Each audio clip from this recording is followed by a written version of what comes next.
Hello मित्रों, नमस्कार, जय Hind, Vande Mataram. Next exam crack channel में आप तमाम वाला विद्यार्थी मित्रों નું સ્વાગત છે। મિત્રો, ડેઈલી કરંટ અફેર્સ માં આજના વિડિયોમાં 6 મે 2025 ના કરંટ અફેર્સ ને લગતા મહત્વપૂર્ણ પ્રશ્નો કવર કરવામાં આવ્યા છે।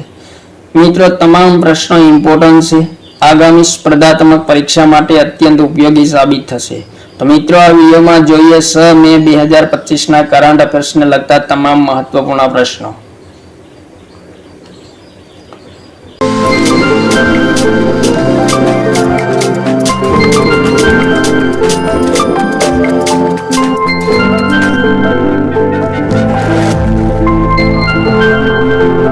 प्रश्न नंबर 1, विश्व बैंक ની પ્રાઇવેટ સેક્ટર ઇન્વેસ્ટમેન્ટ લેબમાં કયા ભારતીયનો સમાવેશ કરવામાં આવ્યો છે? સુનિલ મિત્તલ, અનંત અંબાણી, ગૌતમ અદાણી, ઉપરોક્ત તમામ। ઇમ્પોર્ટન્ટ પ્રશ્ન મિત્રો, વર્લ્ડ બેંકની પ્રાઇવેટ સેક્ટર ઇન્વેસ્ટમેન્ટ લેબમાં કયા ભારતીયનો સમાવેશ કરવામાં આવ્યો છે તાજેતરમાં? તો જવાબ થશે મિત્રો ઓપ્શન નંબર એ, સુનિલ મિત્તલનો સમાવેશ કરવામાં આવ્યો છે। विश्व बैंक विषय इम्पोर्टન્ટ पॉइंट જોઈએ મિત્રો। સ્થાપના ક્યારે થઈ હતી? 1944 માં થઈ હતી। મુખ્યાલય ક્યાં આવેલું છે? તો વોશિંગ્ટન ડીસી ખાતે અમેરિકામાં આવેલું છે। અધ્યક્ષ કોણ છે? અજય બંગા છે। સભ્ય દેશો કેટલા છે વિશ્વ બેંકના? તો મિત્રો 189 સભ્ય દેશો છે। ત્યારબાદ આગળનો પ્રશ્ન નંબર 2, તાજેતરમાં ભારતે કઈ નદી પરના બગલિહર ડેમનું પાણી પાકિસ્તાનમાં જતું અટકાવ્યું છે? જેલમ, સિનાબ, રાવી, સિંધુ। ઇમ્પોર્ટન્ટ પ્રશ્ન મિત્રો, ભારતે તાજેતરમાં કઈ નદી પર બગલિહર ડેમ આવેલો છે જેમનું પાણી પાકિસ્તાનમાં જતું અટકાવ્યું છે? તો જવાબ થશે ઓપ્શન નંબર બી, સિનાબ નદી પર આવેલ છે બગલિહર ડેમ। ભારતે તાજેતરમાં પાકિસ્તાનના હુમલાને કારણે બગલિહર ડેમનું પાણી પાકિસ્તાનમાં જતું અટકાવ્યું છે। ઇમ્પોર્ટન્ટ પ્રશ્ન। ત્યારબાદ આગળનો પ્રશ્ન, તાજેતરમાં એન્થની અલ્બાનીઝ કયા દેશના ફરી વખત પ્રધાનમંત્રી બન્યા છે? Australia, Thailand, Japan, Indonesia. Important પ્રશ્ન, એન્થની અલ્બાનીઝ કયા દેશના ફરી વખત વડાપ્રધાન બન્યા છે?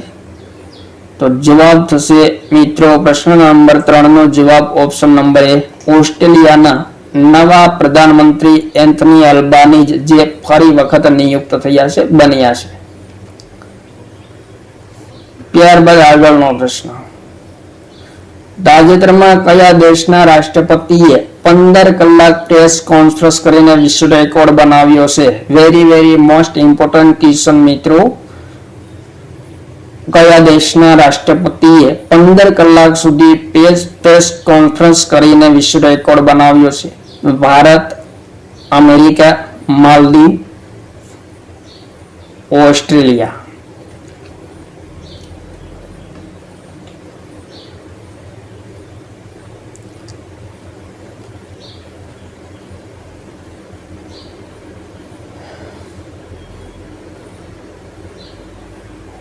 તો જવાબ થશે મિત્રો ઓપ્શન નંબર સી, માલદીવના રાષ્ટ્રપતિએ તાજેતરમાં 15 કલાક સુધી પ્રેસ કોન્ફરન્સ કરીને વિશ્વ રેકોર્ડ બનાવ્યો છે। ઇમ્પોર્ટન્ટ પ્રશ્ન।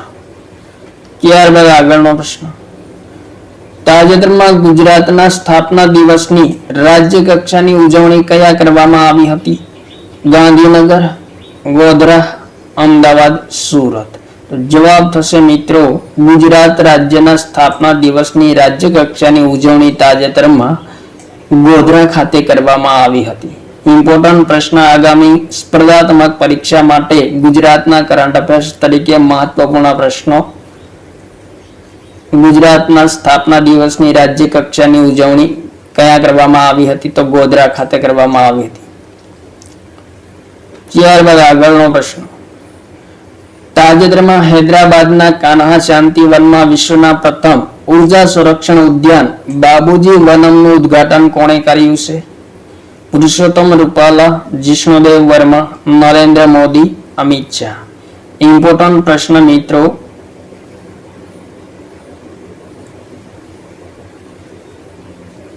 હૈદરાબાદના કાન્હા શાંતિ વનમાં વિશ્વના પ્રથમ ઉર્જા સંરક્ષણ ઉદ્યાન જેમનું નામ આપવામાં આવ્યું છે બાબુજી વનમ, જેમનું ઉદ્ઘાટન કરવામાં આવ્યું છે. કોના દ્વારા ઉદ્ઘાટન કરવામાં આવ્યું છે? તો જવાબ થશે મિત્રો જિષ્ણુદેવ વર્મા દ્વારા ઉદ્ઘાટન કરવામાં આવ્યું છે. ત્યારબાદ આગળનો પ્રશ્ન, તાજેતરમાં ભારતે કયા દેશમાંથી ઈગલા એસ મિસાઇલ સિસ્ટમની ખરીદી કરી છે? વેરી મોસ્ટ ઇમ્પોર્ટન્ટ ક્વેશ્ચન મિત્રો. ભારતે ઈગલા એસ મિસાઇલ સિસ્ટમની ખરીદી કયા દેશમાંથી કરી છે?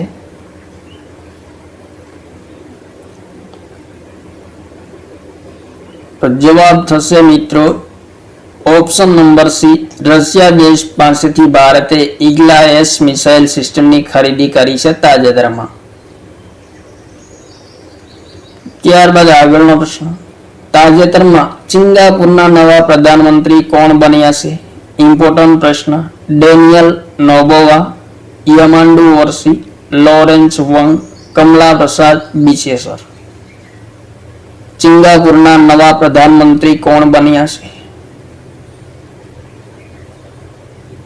તો જવાબ થશે મિત્રો પ્રશ્ન નંબર 8 નો option number C, Lawrence Wong એ તાજેતરમાં સિંગાપુરના નવા પ્રધાનમંત્રી બન્યા છે. ત્યારબાદ આગળનો પ્રશ્ન, તાજેતરમાં મતદાતાઓ, ચૂંટણી અધિકારીઓ, રાજનીતિક પાર્ટીઓ અને નાગરિક સમાજ માટે નવું ડિજિટલ પ્લેટફોર્મ ECNet કોણે લોન્ચ કર્યું છે? ઇમ્પોર્ટન્ટ પ્રશ્ન મિત્રો. મતદાતાઓ, ચૂંટણી અધિકારીઓ, રાજનીતિક પાર્ટીઓ અને નાગરિક સમાજ માટે નવું ડિજિટલ પ્લેટફોર્મ લોન્ચ કરવામાં આવ્યું છે જેમનું નામ છે ECNet. કોણે લોન્ચ કર્યું છે? ચૂંટણી પંચ, નીતિ આયોગ, સંસદ, માનવ સંસાધન વિકાસ મંત્રાલય. પ્રશ્ન નંબર 9 નો જવાબ થશે મિત્રો ઓપ્શન નંબર એ, ચૂંટણી પંચ દ્વારા લોન્ચ કરવામાં આવ્યું છે નવું ડિજિટલ પ્લેટફોર્મ. ત્યારબાદ આગળનો પ્રશ્ન, તાજેતરમાં કયા રાજ્યની સરકારે લકુંડી સ્મારક અને ચાલુક્યકાલીન મંદિરોને યુનેસ્કોની અસ્થાયી સૂચિમાં સામેલ કરવાનો પ્રસ્તાવ તૈયાર કર્યો છે? Very most important question. કયા રાજ્યની સરકાર દ્વારા લકુંડી સ્મારક અને ચાલુક્યકાલીન મંદિરોને યુનેસ્કોની અસ્થાયી સૂચિમાં સામેલ કરવાનો પ્રસ્તાવ તૈયાર કરવામાં આવ્યો છે?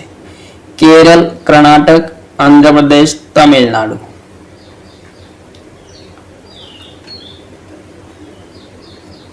તો જવાબ થશે ઓપ્શન નંબર બી, કર્ણાટક રાજ્ય સરકાર દ્વારા લકુંડી સ્મારક અને ચાલુક્યકાલીન મંદિરોને યુનેસ્કોની અસ્થાયી સૂચિમાં સામેલ કરવા અંગેનો પ્રસ્તાવ તૈયાર કરવામાં આવ્યો છે. મિત્રો, યુનેસ્કો વિશે મહત્વપૂર્ણ માહિતી જોઈએ. સ્થાપના 16 નવેમ્બર 1945 થઈ હતી. મુખ્યાલય ફ્રાન્સના પેરિસ ખાતે આવેલું છે. મહાનિદેશક કોણ છે? તો ઓડ્રે અજોલે છે. યુનેસ્કોના સભ્ય દેશો કેટલા છે? તો મિત્રો 194 સભ્ય દેશો છે. ત્યારબાદ આગળનો પ્રશ્ન, છત્તીસગઢમાં ભારતના પ્રથમ AI સંચાલિત ડેટા સેન્ટર પાર્કની આધારશિલા કોણે રાખી છે? Very most important question. ભારતના પ્રથમ આર્ટિફિશિયલ ઇન્ટેલિજન્સ સંચાલિત ડેટા સેન્ટર પાર્કની આધારશિલા રાખવામાં આવી છે છત્તીસગઢ રાજ્યમાં. કોના દ્વારા રાખવામાં આવી છે? નરેન્દ્ર મોદી, વિષ્ણુદેવ સાય, અમિત શાહ, ડ્રામેન ડેકા.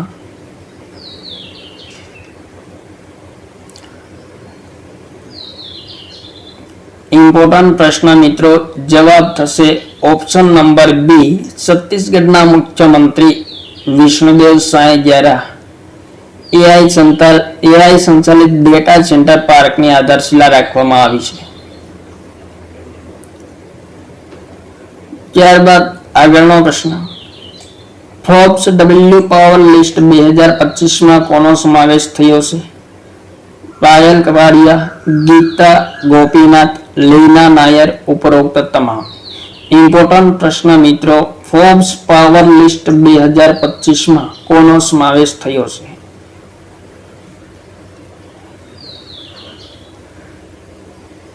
તો પ્રશ્ન નંબર 12 નો સાચો જવાબ થશે મિત્રો option number D, Payal Kapadia, Gita Gopinath, Leena Nair. ત્રણેયનો ફોર્બ્સ ડબલ્યુ પાવર લિસ્ટ 2025 માં સમાવેશ કરવામાં આવ્યો છે. ત્યારબાદ આગળનો પ્રશ્ન, ભારતમાં સૌપ્રથમ સ્વતંત્ર જહાજ નિર્માણ, જહાજ મરમ્મત અને જહાજનું પુનઃનિર્માણ કરવાની નીતિ લાગુ કરનાર રાજ્ય કયું બન્યું છે? ગુજરાત, મહારાષ્ટ્ર, આંધ્રપ્રદેશ, કેરળ. તે ઇમ્પોર્ટન્ટ પ્રશ્ન મિત્રો. ભારતમાં સૌપ્રથમ સ્વતંત્ર જહાજ નિર્માણ, જહાજ મરમ્મત અને જહાજનું પુનઃનિર્માણ કરવાની નીતિ લાગુ કરનાર ભારતનું પ્રથમ રાજ્ય કયું બન્યું છે? તો જવાબ થશે ઓપ્શન નંબર બી, મહારાષ્ટ્ર રાજ્ય બન્યું છે. ત્યારબાદ આગળનો પ્રશ્ન, તાજેતરમાં પ્રસિદ્ધ ભારતીય યોગ ગુરુ અને આધ્યાત્મિક શિક્ષક સ્વામી શિવાનંદનું કેટલા વર્ષની ઉંમરે અવસાન થયું છે? વેરી મોસ્ટ ઇમ્પોર્ટન્ટ ક્વેશ્ચન મિત્રો. ભારતના પ્રસિદ્ધ યોગ ગુરુ અને આધ્યાત્મિક શિક્ષક હતા સ્વામી શિવાનંદ, જેમનું તાજેતરમાં અવસાન થયું છે. કેટલા વર્ષની ઉંમરે? તો જવાબ થશે મિત્રો સ્વામી શિવાનંદનું તાજેતરમાં 128 વર્ષની ઉંમરે અવસાન થયું છે. મિત્રો સ્વામી શિવાનંદનો જન્મ ક્યારે થયો હતો? 8 ઓગસ્ટ 1894 ના રોજ બાંગ્લાદેશમાં થયો હતો. મિત્રો ઇમ્પોર્ટન્ટ પોઈન્ટ, સ્વામી શિવાનંદને પદ્મશ્રી પુરસ્કાર ક્યારે પ્રદાન કરવામાં આવ્યો હતો? તો ભારત સરકાર દ્વારા વર્ષ 2022 પદ્મશ્રી પુરસ્કારથી સન્માનિત કરવામાં આવ્યા હતા યોગ ગુરુ સ્વામી શિવાનંદને. ત્યારબાદ આગળનો પ્રશ્ન, 9 મે 2025 ના રોજ આયોજિત મોસ્કો વિજય દિવસ પરેડમાં ભારતનું પ્રતિનિધિત્વ કોણ કરશે? નરેન્દ્ર મોદી, એસ જયશંકર, દ્રૌપદી મુર્મુ, સંજય સેઠ. ઇમ્પોર્ટન્ટ પ્રશ્ન મિત્રો. 9 મે 2025 ના રોજ મોસ્કો વિજય દિવસ પરેડનું આયોજન કરવામાં આવશે, જેમાં ભારત તરફથી ભારતનું પ્રતિનિધિત્વ કોણ કરશે?